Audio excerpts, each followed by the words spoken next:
तो यहाँ पर शब्द है यातयामास। लेकिन एक्रोनिम इंग्लिश में, इसको हिंदी में बोलना बहुत डिफिकल्ट होता है। ठीक, यातयामास देहिना, वो देहधारियों को, अन्य जीवों को कष्ट पहुँचाता था। क्यों? अशुचि, क्योंकि उसकी चेतना अशुद्ध हो गई। तो चेतना अशुद्ध हो गई तो दूसरों को कष्ट पहुँचाता था। और कैसे कष्ट पहुँचाता था? 3 प्रकार से कष्ट पहुँचाता था। बंदी, किसी को बंदी बना लेता था या बांध देता था, फिर पैसे मांगता था कि तुम्हारे पुत्र को मैंने जो है नज़र कैद किया है, पैसा दो, 1 लाख रुपया, 2 लाख रुपया दो। इस प्रकार से बंदी बनाता था, किसी को नज़र कैद करता था या बांध लेता था और फिर पैसे की डिमांड करता था। इस प्रकार से दूसरों को कष्ट पहुंचाता था। अक्षय कैतवय, और जुए में जो है धोखा यानी कपट करता था। हार जाए तो भी कहता मैं जीत गया।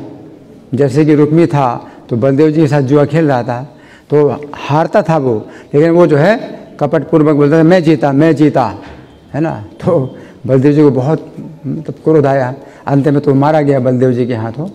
तो मतलब इस प्रकार से दूसरों को कष्ट पहुंचाता था कि हारने पर भी जो है अपनी जीत घोषित करता था और जो पैसे जो है वो मतलब छीन लेता था। चौर्य, चौर्य मतलब चोरी करके, तो किसी की चोरी करके उसको पता ना चले, चोरी चुराता था। तो 3 प्रकार से लोगों को कष्ट पहुंचाता था। बिभ्रत कुटुंबम, और इस प्रकार से अपने कुटुंब का भरण पोषण करता था। तो एक ब्राह्मण जो है अगर अशुचि हो जाए यानी अशुद्ध हो जाए, तो वेश्या के संसर्ग से उसकी चेतना इतनी अशुद्ध हो गई कि दूसरों को दुख पहुंचाता है और उसी में ही वो सुख प्राप्त करता है। इसे कहते हैं पर दुख सुखी। दूसरों को दुख दे करके ही वो जो है सुखी होता है। तो ब्राह्मण जो है अगर अशुद्ध हो जाए तो इस प्रकार से हो जाता है। लेकिन ब्राह्मण अगर और शुद्ध हो जाए, जितना शुद्ध है ब्राह्मण शुद्ध होता है, लेकिन अगर और ज़्यादा शुद्ध हो जाए तो वैष्णव बन जाता है। और जो वैष्णव बन जाता है तो पर दुख दुखी। तो जो वैष्णव होता है पर दुख दुखी, तो दूसरों को के दुख को देख करके दुखी होता है। जैसे प्रभुपाद है ना, तो पूरे विश्व में उन्होंने फैलाया कृष्ण भावनामृत आंदोलन। क्यों?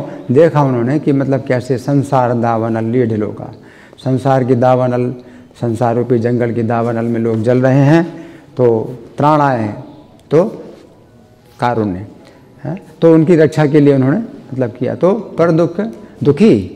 लेकिन वही ब्राह्मण जो है अगर गिर जाए नीचे, वेश्या के संसर्ग से दूषित हो जाए, तो फिर क्या हो जाता है? यातयामास देहिना, दूसरों को दुख पहुंचा करके ही वो जो है वो सुखी होता है। तो यही अंतर है कि ब्राह्मण जो है अगर ज़्यादा शुद्ध हो जाता है तो वैष्णव बन जाता है, और ब्राह्मण अगर अशुद्ध हो जाए तो कितने नीचे ये धरातल पर आ जाता है कि वो जो है दूसरों को दुख दे करके बिभ्रत कुटुंबम, कुटुंब का भरण करता है। श्रीवास पंडित है तो वो जो है घर से बाहर ही नहीं निकलते थे, कुटुंब का कैसे भरण होगा? भगवान चैतन्य पूछते हैं तुम्हारे कुटुंब का भरण कैसे होगा, क्योंकि तुम तो जो है बाहर ही नहीं जाते, किसी से मांगने भी नहीं जाते। तो श्रीवास पंडित जो है मांगने भी नहीं चाहते किसी से कि क्यों किसी को कष्ट पहुँचाया जाए, तो घर में ही रहते थे, है ना। तो फिर भगवान चैतन्य जो है कहते हैं कि मैं तुम्हारी जो है स्वयं तुम्हारा जो है भरण पोषण करूँगा, तुम सुखपूर्वक अपने घर में रहो। तो श्रीवास पंडित एक श्रीवास पंडित हैं, वो किसी को कष्ट नहीं पहुंचाना चाहते कि मांग करके भी किसी को कष्ट नहीं पहुंचाना चाहते। और एक अजामिल है जो अशुचि हो गया है, कितना अशुद्ध हो गया है, तो दूसरों को दुख पहुंचा करके बहुत दुख पहुंचाता है, बहुत कष्ट पहुंचाता है। इस प्रकार से कुटुंब का भरण करता है। तो ये प्रभुपाद तात्पर्य में बता रहे हैं कि कोई व्यक्ति अशुद्ध, तो ब्राह्मण, हमें अगर ब्राह्मण बनना है तो अपनी पवित्रता की रक्षा करना है। वो पवित्रता की रक्षा करना है तो ये जो नियम है व्यभिचार, तो उससे हमें जो है बहुत बचना है, हमें अपनी रक्षा करना है कि व्यभिचार से बचना है। हरे कृष्ण।